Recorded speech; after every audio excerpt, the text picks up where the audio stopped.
चलिए तो बेहद खास मुद्दे के साथ आज हम शो की शुरुआत करने वाले हैं। हम सब देख रहे हैं कि ब्याज दरें जो है वो लगातार बढ़ रही थी। हालांकि अभी फिलहाल जस की तस बनी हुई है, लेकिन आगे भी ब्याज दरें बढ़ने की आशंका कम नहीं है। अब इन सब के चलते आपका जो होम लोन है, जो आपके होम लोन की ईएमआई है, उस पर आपको राहत नहीं मिल रही है। बैंकों ने यहाँ पर लोन की अवधि बढ़ाने को लेकर कवायद शुरू की है, जिससे आपके ऊपर ईएमआई का बोझ कम हो। लेकिन बहुत सारी केसेस में हमने ये देखा है कि लोन अवधि काफ़ी हद तक बढ़ा दी गई है, लेकिन उसके बावजूद भी ईएमआई जो है वो थोड़ी सी बढ़ाने पर ही आपकी जो अदायगी है वो पूरी हो सकती है। लेकिन यहाँ पर मामला ये है कि अगर आप उन शख्स में से हैं जिनको अपनी होम लोन की ईएमआई ख़त्म कर देनी है, आपको एक मुश्त जो है प्रीपेमेंट कर देना है, या आपको 2-3 ईएमआई जो है एक मुश्त अदा कर देनी है, अगर ऐसी कोई रणनीति आप अपनाना चाहते हैं तो क्या ये आपके लिए सही फैसला होगा? अगर आप ऐसा फैसला लेना चाहते हैं तो इसके लिए आप फंड्स कैसे जमा करें, कहाँ से जमा करें, और किस तरह से आप ये सुनिश्चित करें कि जो ईएमआई का बोझ है वो भले ही अगर आप एक मुश्त चुकाते हैं तो कुछ तिमाहियों के लिए हो सकता है आप पर भारी पड़े, लेकिन आने वाले वक्त के लिए आपके लिए जो है फाइनेंशियली राहत की बात साबित हो सकता है। तो अगर आप लोन के बकाए का 5% हर साल ज़्यादा जमा करते हैं तो आप 20 के लोन को 12 साल में ही, जी हाँ, समाप्त कर सकते हैं। ये मैं आपको फिर से दोहराकर बताती हूँ कि अगर आप लोन के बकाए का 5% हर साल ज़्यादा जमा करते हैं तो 20 की बजाय 12 साल में ही आप इस लोन को समाप्त कर सकते हैं। जब आप लोन लेते हैं तब से लेकर कुछ ही सालों में आपकी जो आय है वो बढ़ चुकी होती है, लेकिन अधिकतर लोग इस बड़ी आय का हिस्सा लोन को चुकाने में नहीं लगाते हैं। जी हाँ, ये एक ऐसी रणनीति, एक ऐसी स्ट्रैटेजी है जो शायद अगर आप अपना ले तो ब्याज दरें बढ़ें या बढ़त रुक जाए, आपकी ज़िंदगी पर, आपकी जेब पर, आपकी लोन पर कोई ख़ास असर नहीं होगा। अगर आप हर साल एक ज़्यादा ईएमआई के जितना पैसा खाते में जमा करते हैं तो आप इसे 20 साल के लोन के बजाय 17 साल में ख़त्म कर सकते हैं। जी हाँ, ये कुछ इस तरह के ट्रिक्स आपको शो की शुरुआत में ही हम बता रहे हैं, ताकि अगर आप उन लोगों में से हैं जो अभी लोन लेना चाहते हैं तो शायद आप जो है इस बात पर अमल अभी से करना शुरू कर दें। अगर आप 10% के हिसाब से ईएमआई को बढ़ा लेते हैं तो आप 10 साल में लोन ख़त्म भी कर सकते हैं। ये वो पैतरा है जो कि तमाम लोग मेरे ख्याल से अपना ही रहे हैं। लेकिन अब जो मौजूदा होम लोन बोरोवर्स हैं जिन पर ईएमआई चल रही है, उन्हें एक सटीक रणनीति देते हैं। खास मेहमान जो मेरे साथ जुड़ गए हैं उनसे उनका तारुफ कराती हूँ।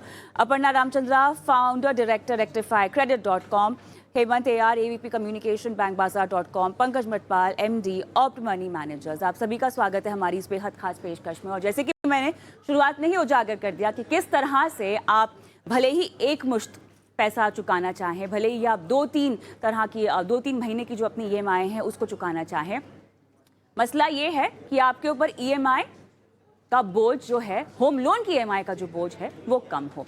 तो पंकज जी, सबसे पहले होम लोन एक हम गुड लोन के तौर पर कहते हैं, जहां पर आपको टैक्स का फ़ायदा मिलता है अगर आप पुरानी टैक्स व्यवस्था के तहत सम्मिलित हैं। तो इस संदर्भ में अगर देखा जाए तो क्या ये एक मुश्त चुका देना एक सही फैसला होगा? कविता, देखिए, यहाँ पर जो बेनिफिट है वो लिमिटेड है। अब अगर आपको 2 लाख रुपए तक का लॉस जो है वो सेट ऑफ करना है तो उतना इंटरेस्ट ठीक है, क्योंकि अल्टीमेटली अगर सिंगल नाम में घर है तो मैक्सिमम 2 लाख, या जॉइंट नाम में है और दोनों अर्निंग पर्सन है, दोनों को लॉस सेट ऑफ करना है तो आप 2-2 लाख भी इंटरेस्ट में से सेट ऑफ कर पाएंगे। तो वो आप कैलकुलेट कीजिए अगर आप ओल्ड टैक्स रिजीम में हैं। और फिर दूसरी बात यह है कि क्या आपको सच में उसका बेनिफिट हो रहा है, क्योंकि ये देखना होगा कैलकुलेट करके। कई बार आप ये 2 लाख का पूरा डिडक्शन क्लेम करें, उसके अलावा भी बाकी जो एलिजिबल डिडक्शन है वो क्लेम करें, लेकिन फिर भी हो सकता है आपकी इनकम के हिसाब से शायद न्यू टैक्स रिजीम ही आपके लिए सूटेबल हो रही हो।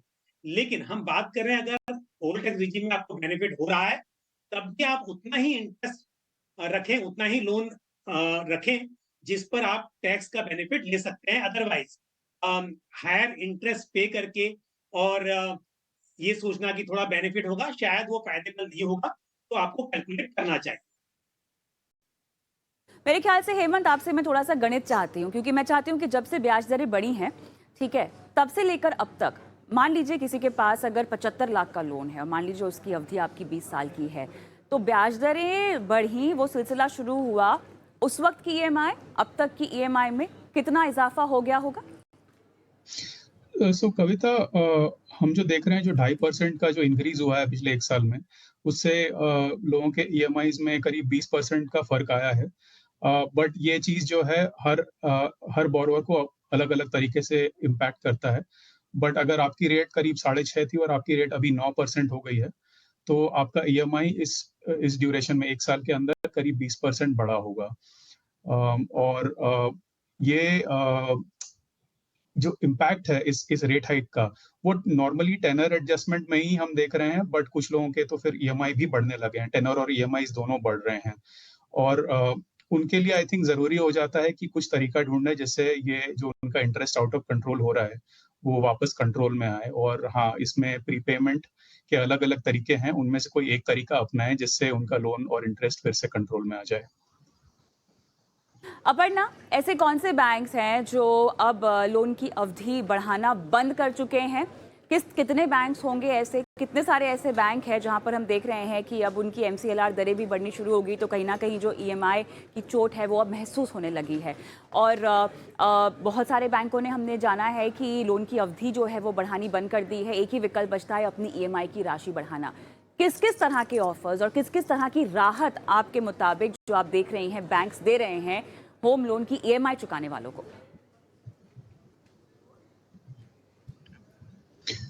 सो कविता, Aparna? Yeah. So was this question for me? Ji. Okay, sorry. So I missed the earlier part. So this is a very critical development in this whole home loan industry, क्योंकि पिछले जो 1.5-2 साल में जो इंटरेस्ट रेट्स बढ़े जा रहे थे, हम सब ने यही सलाह दिया था कि आप अगर वही ईएमआई नहीं पे कर पा रहे हो, दिया हायर ईएमआई, तो आपको अगर ऑप्शन अवेलेबल है तो आप टेन्योर बढ़ा दीजिए। बट अब काफी सारे banks after RBI said that आप अपना जो होम लोन का पोर्टफोलियो है उसको जरा रीलुक कीजिए एंड अगर बेहिसाब जस्ट ऐसे ही लोगों का टेन्योर बढ़ाते दिए हैं, so then get that back into action. So अगर वो ऑप्शन चला गया है, so then we are in a bigger suit. तो ये जो चीजें हैं अभी लास्ट में 2-3 महीने में मैं जो देख रही हूँ, existing borrowers, public sector banks या प्राइवेट सेक्टर बैंक्स, जब ये रीफाइनेंस के लिए जा रहे हैं, जो ये रीजिगिंग के लिए जा रहे हैं, 9 on 10 आर बीइंग टोल्ड कि आपका टेन्योर नहीं बढ़ेगा, आपको ईएमआई ही एडजस्ट करना पड़ेगा। So it is not like a particular type of bank, across the board banks are now मतलब not allowing people to increase their tenure. Kavita? ठीक है। तो हेमंत, अब प्री पेमेंट स्ट्रैटेजी पे तो बात करेंगे ही, लेकिन उससे पहले मुझे ये बताइए कि आपके पोर्टल पे किस तरह का डेटा या किस तरह की रिसर्च निकल कर आ रही है? लोग जो है क्या अपने लोन को रीफाइनेंस करवा रहे हैं? किस तरह से लोग कोशिश कर रहे हैं कि उनकी जो ईएमआई उनके ऊपर भारी पड़ रही है वो कम हो? क्या कुछ निकल कर आ रहा है? क्या कुछ खंगाला है आपने? जी, तो इसमें मल्टीपल चीज़ें हैं जो मैं जिसके बारे में बात करना चाहूँगा। नंबर 1, गवर्नमेंट बैंक्स में हम देख रहे हैं जो डेटा आरबीआई ने निकाला था, उसके अनुसार अभी भी करीब सिर्फ 36% जो लोन्स थे अप टिल मार्च, वो ईबीएलआर पे आए थे, जो रेपो रेट लोन्स हैं उस पे आए थे। और बाकी जो लोन्स हैं करीब 61% वो अभी भी बेस रेट लोन्स पे और एमसीएलआर लोन्स पे थे। तो ये रीफाइनेंसिंग होना ज़रूरी है, क्योंकि आपको रेपो रेट लिंकिंग का फ़ायदा मिलेगा। जब इंटरेस्ट रेट्स गिरने लगेंगे, आपका जो रेट है गिरने लगेगा।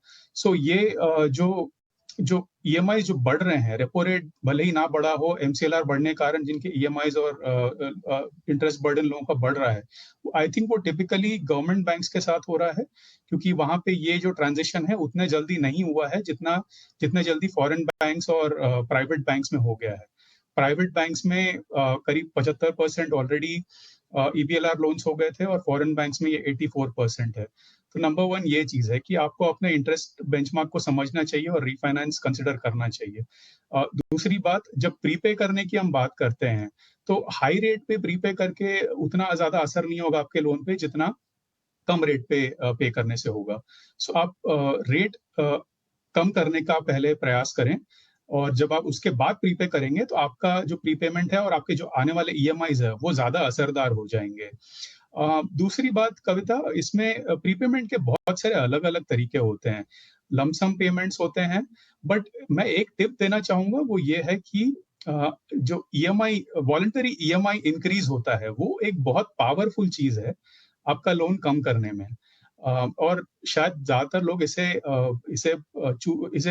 प्रेफर नहीं करते हैं, बट उन्हें करना चाहिए, क्योंकि अगर आपकी इनकम बढ़ रही है और आप इनकम राइज के हिसाब से आप अपना ईएमआई भी बढ़ा लेंगे, तो वो जो एक्स्ट्रा ईएमआई आप दे रहे हैं वो कंप्लीटली प्रीपेमेंट है। और इस तरह से आप प्रीपेमेंट के जो रूल्स होते हैं कि आपको मिनिमम एक ईएमआई प्रीपे करना है, उसको आप बाईपास कर दे रहे हैं। मान लीजिए आपकी ईएमआई 50,000 है और आपको मिनिमम प्रीपेमेंट 50,000 करना है, और बट अगर आपने अपना ईएमआई 50,000 का 55,000 कर दिया, तो आप ये जो एक्स्ट्रा 5,000 दे रहे हैं वो आपने 5,000 का प्रीपेमेंट किया है, और उससे आपका लोन टेनर जो है और इंटरेस्ट जो है बहुत जल्दी जल्दी गिरेगा। और ये एक बहुत पावरफुल टूल है जो ज्यादा ज्यादा लोगों को अपनाना चाहिए और अपना इंटरेस्ट कम करना चाहिए। कविता। बिल्कुल, बेहतरीन टिप्स आपने यहाँ पर दिए हैं, जहाँ पर किस तरह से आप इस बोझ को कम कर सकते हैं, प्रीपेमेंट स्ट्रैटेजी अपना सकते हैं। लेकिन पंकज जी, वास्तविकता अगर हम देखें तो अधिकतर लोग, जैसे कि हेमंत ने भी हाईलाइट किया है, लोग अपनी ईएमआई की जो राशि है वो जस की तस रखना चाहते हैं। वैसे ये बहुत समझदारी की बात होगी, अगर वो जैसे जैसे उनकी आय बढ़ती है वैसे वैसे अपने निवेश के साथ साथ अपनी ईएमआई की राशि को भी बढ़ाएं, लेकिन अमूमन लोग ऐसा कर नहीं पाते हैं। अब उन लोगों की बात करते हैं जो कम से कम 2-3 महीने की ईएमआई चुका देना चाहते हैं। तो पंकज जी, इसके लिए क्या ये समझदारी की बात होगी अगर आप अपने मौजूदा निवेश में से पैसे निकालकर कुछ ईएमआई को चुकता कर दें, ताकि आपको कुछ तिमाहियों या कम से कम 1-1.5 साल की राहत मिल जाए? क्या ऐसा करना सही होगा? क्योंकि अगर किसी के पास क्रंच है, फिलहाल क्राइसिस है, लेकिन निवेश अच्छा खासा पड़ा हुआ है, तो क्या ये सही इस्तेमाल होगा उस निवेश का? कविता, ये आपको देखना होगा। पहली बात तो ये जो आपने कहा कि जो ईएमआई होती है उसको लोग बढ़ाते नहीं हैं, उसकी एक वजह शायद थोड़ा-सा अवेयरनेस की कमी भी है। हमने देखा पहले जैसे एसआईपी भी एक ही अमाउंट पे करते थे, लेकिन अब स्टेप अप की बात होती है और इन्वेस्टर्स अपनी एसआईपी को बढ़ाते हैं। तो सिमिलर टू दैट यहाँ पर भी अभी तक, क्योंकि ईएमआई का मतलब ये है कि इक्वेटेड मंथली इंस्टॉलमेंट वो सेम ही रहती है, और कोई ऐसा सिस्टम नहीं है कि बैंक अपने आप आपको स्टेप अप का ऑप्शन दे। तो ना तो बैंक ऐसा ऑप्शन देते हैं और ना बोरोवर्स ऐसा कुछ कर पाते हैं, लेकिन जो अवेयर है वो जरूर थोड़ा बहुत एक्स्ट्रा पेमेंट करते हैं प्रीपेमेंट के रूप में। अब सवाल ये है कि क्या इन्वेस्टमेंट में से निकाल कर हमें करना चाहिए, ये देखना होगा। अगर आपके पास पैसा है सफिशिएंट इन्वेस्टमेंट में, और आप चाहते हैं कि आप बैलेंस बना के चले, अपना लोन भी रीपे करें, वो जल्दी पूरा हो, और आपके पास आपके फाइनेंशियल गोल्स के लिए भी पैसा हो, तो जरूर करना चाहिए। लेकिन अगर मैं कहूं कि नहीं, आप पहले अपना लोन रीपे कीजिए और इन्वेस्टमेंट ना हो तो भी चलेगा, तो शायद ये गलत होगा होम लोन के मामले में, क्योंकि होम लोन लॉन्ग टर्म का है। और होता यह है कि आपके पास थोड़ा-सा कैपिटल भी अवेलेबल होना चाहिए, क्योंकि लोन तो इस वक़्त मिला हुआ है, ठीक है, आप थोड़ा-थोड़ा करके उसको रीपे कर रहे हैं। लेकिन यदि आप इन्वेस्टमेंट में से पैसा निकाल के पूरा लोन रीपे कर दें और कल को आपको ज़रूरत हो लिक्विडिटी की, तो उस वक़्त दिक्कत हो सकती है, या फिर आपको ज़्यादा रेट्स पर लोन लेना पड़ सकता है। तो थोड़ा बहुत प्रीपेमेंट करना इन्वेस्टमेंट में से ठीक ठीक है, लेकिन इन्वेस्टमेंट को भी साथ में चलने देना देना चाहिए। मतलब आपके पास लिक्विडिटी होनी चाहिए, कैपिटल अवेलेबल होना चाहिए, ये भी इम्पोर्टेंट है। बिल्कुल सही कहा आपने। ये वो तमाम बुनियादी बातें जो आपको ध्यान में रखनी होगी, क्योंकि एक प्री पेमेंट स्ट्रैटेजी को प्लान करने के लिए आपके पास मौजूदा वित्तीय सेहत आपकी कैसी है, वो आपको ज़रूर ध्यान में देना होगा। लेकिन अपर्णा, आपसे अब सवाल यहाँ पर ये है, क्योंकि हम अलग अलग तरह की लोन की भी बात यहाँ पर कर रहे हैं। ठीक है, होम लोन की ईएमआई मेरे ख्याल से एक बहुत भारी ईएमआई है जो एक शख्स के ऊपर होती, जो सबसे ज़्यादा अवधि तक आपके पास चलती भी है। लेकिन उसके अलावा कर्ज का बोझ जितना कम हो अपर्णा, उतना आपके लिए अच्छा होता है। कई बार हमने चर्चा कर ली है इसके ऊपर। ठीक है, होम लोन को छोड़ दें, अगर ये ऐसा कर्ज मान ले जो आपके ऊपर रहे तो आप चुकाते रहें, उसके अलावा ऐसे कौन कौन से कर्ज हैं जिन पर आपको ध्यान देना चाहिए? और अगर होम लोन आप रहने दें, उसकी ईएमआई अगर आप चलने भी दें, तो ये सुनिश्चित करें कि बाकी तमाम के जो लोन है उनकी ईएमआई या उनके कर्ज से आप छुटकारा पा लें जितना जल्दी हो सके। Aparna. Kavita, I was just going to come to that point कि ये जो भी स्ट्रैटेजी आप अपनाएं, जो भी आपको ट्रिक्स आपको यूज करना है, प्लीज मेक श्योर कि आप कहीं पे भी डिफॉल्ट ना करें। ये मतलब आज don't think short term and then end up defaulting on some other loans. So strategy just because कोई कहता है कि होम लोन को आपको प्रीपे करना चाहिए, जाके अपना ईएमआई बढ़ाइए, फिर पता चला चौथे महीने में आपका ईएमआई फट रहा है, तो वो नहीं कीजिए। और सिमिलरली जैसे अभी आपने कहा, अगर आपके पोर्टफोलियो में और भी लोन्स है, होम लोन अगर वैसे ही चल रहा है, आप उसको चुका पा रहे हो, लेकिन आपका आय बढ़ा है, देन आप ट्राई कीजिए कि आपके जो महंगे लोन्स है, जो मे बी फॉर एग्जांपल आपके पास पर्सनल लोन है, आपके पास ऑटो लोन है, तो वो सारे जो है उधर आप देखिए उसको आप कैसा आप मतलब निकाल सकते हो सिस्टम से। But please remember, home loan is the only loan जहां पे आप रीपे करो, प्रीपे करो, आपको पेनल्टी नहीं लगता है। बट अगर आप पर्सनल लोन लेते हो, ऑटो लोन लेते हो, उसको आप पार्ट पेमेंट के लिए जाते हो या रीपेमेंट के लिए मतलब प्री क्लोजर के लिए जाते हो, तो आपको वहां पे पेनल्टी है। तो ये भी आपको ध्यान रखना होगा कि ये आप के लोन साइकिल में आप कहाँ पर हो as far as this unsecured loans are concern, and then take a call. तो इट इज वेरी इंपॉर्टेंट कि आप अपना एक एक्सेल शीट बनाओ, जैसे आप मैं हर बार डेट प्लान बनाओ, देखो हर लोन आपका कौन से स्टेज पर है, उसके हिसाब से जो आपके लिए लागू है, आपके प्रोफाइल को सूट करता है, उस हिसाब से आप ये रीपेमेंट, प्रीपेमेंट, पार्ट क्लोजर, ये सारा डिसीजन आप ले सकते हो। जस्ट बिकॉज हम यहाँ पे आज होम लोन डिस्कस कर रहे हैं और हम बोल रहे हैं कि आप प्रीपे करो, please don't get into that. तो जो आपके लिए लागू है उसके हिसाब से आप प्लान करो। कविता। एक बहुत चीज़ हेमंत, जो कि मुझे अपर्णा के जवाब से भी समझ में आया और पूछना चाहती हूँ आपसे, आपके पूरे लोन के टेन्योर में किस अवधि पर आप आकर ये तय करें कि आपको प्रीपेमेंट कर देना चाहिए? हर किसी पर तो ये स्ट्रैटेजी लागू नहीं होगी ना हेमंत, ये भी समझ जरूरी होगा कि आप इस पूरे लोन के जर्नी में कहाँ पर हैं, और तभी आप समझदारी से ये फैसला ले सकते हैं और रणनीति बना सकते हैं। हेमंत। वेरी गुड पॉइंट, और अपर्णा ने एकदम सही कहा कि आप जब प्रीपे कर रहे हैं तो आपको इस तरह से प्रीपे करना चाहिए कि आपकी फाइनेंशियल बैलेंस ना बिगड़े और दूसरे प्रॉब्लम्स ना शुरू हो जाएं। सो ये बात ध्यान में रखना बहुत जरूरी है। प्रीपेमेंट देखिए, अगर आप एक 20 साल का लोन देखें करीब 8-8.5% का, तो उसमें टिपिकली जो 50% जो लोन चुकाने में जो टाइम लगता है वो करीब 13 से 14 साल होते हैं। सो 13 से 14 साल में आपने आधा लोन चुकाया और फिर 6 से 7 साल में आप बाकी आधा चुका रहे हैं। तो आप अगर उतनी दूर ऑलरेडी आ गए हैं, 13-14 साल हो गए हैं अगर आपको 20 साल के लोन में, तो मे बी यहाँ पे प्रीपेमेंट में बहुत असर नहीं होने वाला है, क्योंकि इंटरेस्ट आपका ज्यादातर चुक गया है। और उसके बाद ये आपके ऊपर भी है कि आप कितने जल्दी डेट से निकलना चाहते हैं। सो प्रीपेमेंट आप लोन टेनर में जितने जल्दी करेंगे उतना ज्यादा अच्छा है आपके लिए। अगर आप शुरुआत के अगर 20 साल का लोन है तो शुरुआत के पहले 5 सालों में आप कर रहे हैं तो मैक्सिमम इफेक्ट आपको वहां मिलेगा, पॉजिटिव इफेक्ट। और जैसे जैसे लोन पुराना होता जाएगा, आप जैसे जैसे टेनर के एंड पे आते जाएंगे और वहां प्रीपे करेंगे तो वो उतना असर नहीं करेगा। तो मे बी वहां पे आपको रिकंसिडर करना चाहिए और मे बी वहां से आपको सिर्फ इन्वेस्टमेंट्स पे ही शायद फोकस करना चाहिए। बट टिपिकली आधा लोन बैलेंस और आधा टेनर अगर ये बाकी हैं तो आपको प्रीपेमेंट डेफिनेटली करना चाहिए, इससे आपका इंटरेस्ट डेफिनेटली कम होगा। कविता। चलिए, उन लोग की बात भी कर लेते हैं जो मेरे ख्याल से अपने लिए घर का सपना अब देख रहे हैं, और शायद क्योंकि त्योहारी सीज़न में बहुत सारे डेवलपर्स अच्छे खासे ऑफर्स देते हैं, डिस्काउंट देते हैं, इस समय को आप शायद भुनाना चाहें और अपने लिए घर खरीदना चाहें। तो अब पंकज जी, जितना जल्दी हो सके आपको प्लानिंग कर लेनी चाहिए उसको लेकर। ठीक है, अभी तो आप घर खरीदने जा रहे हैं तो आपको जितने पैसों की ज़रूरत होगी वो तो आप अरेंज कर ही रखे होंगे, लेकिन क्योंकि हम रीपेमेंट की बात कर रहे हैं और प्री पेमेंट की भी बात कर रहे हैं, और आप ऐसे शख्स हैं जो अभी आप लोन लेंगे और उसके बाद उसकी अदायगी शुरू हो जाएगी, किस तरह से एक निवेश की रणनीति आपको बना लेनी चाहिए कि आपकी ईएमआई चलती रहे, साथ ही उस ईएमआई को चुकाने के लिए आपका निवेश भी चलता रहे, ताकि जब वो नौबत आए कि आपको प्रीपेमेंट करने के आसार लगे तो आप झट से कर दें। एक तो पहली बात यह है कि आप डाउन पेमेंट जितना ज्यादा कर सके उतना अच्छा है। ऐसा नहीं है कि आपको लोन कितना मिल रहा है, क्योंकि रीपे तो आप ही को करना है और विद इंटरेस्ट करना है।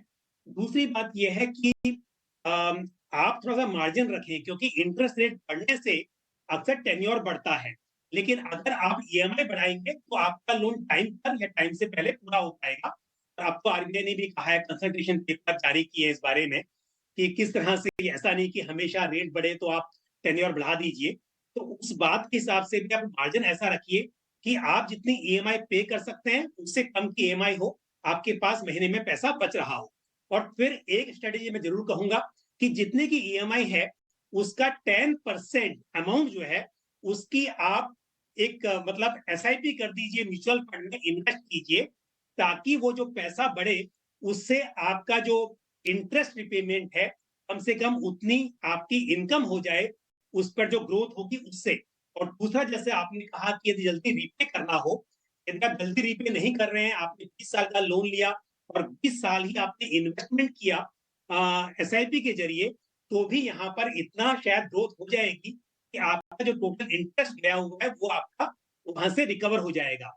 लेकिन उससे भी और आगे बढ़कर, यदि पहले ही आपके पास पैसा इकट्ठा हो जाता है कि 20 साल के का लोन लिया और 10 साल में आपके पास उतना पैसा बचा है जितना कि लोन का बकाया है, तो आप लोन रीपे कर दीजिए और डेट फ्री हो जाइए, वो और भी अच्छा है। ये तभी संभव है जब आपकी ईएमआई उतनी हो कि आप उसके अलावा थोड़ा पैसा महीने में और बचा पा रहे हैं। बिल्कुल, चलिए हमारे पास फ़िलहाल समय यहीं पर ख़त्म हो गया है इस चर्चा के लिए। हेमंत और अपर्णा, आप दोनों का बहुत-बहुत धन्यवाद, आपने शिरकत की। पंकज जी, आप हमारे साथ बने रहें। तो ये पूरा प्लान हमने आपको बताया है। अगर आप ऐसे शख्स हैं जहाँ पर आप अपने होम लोन की कर्ज़ की अवधि में उस पड़ाव पर पहुँच चुके हैं कि आप प्रीपेमेंट कर सकते हैं, ये है वो कदम, ज़रूरी कदम जो आपको उठा लेने चाहिए ताकि आपके ऊपर ये कर्ज़ का बोझ जल्द से जल्द ख़त्म हो जाए। और अगर आप भी ऐसे शख्स हैं जो हमसे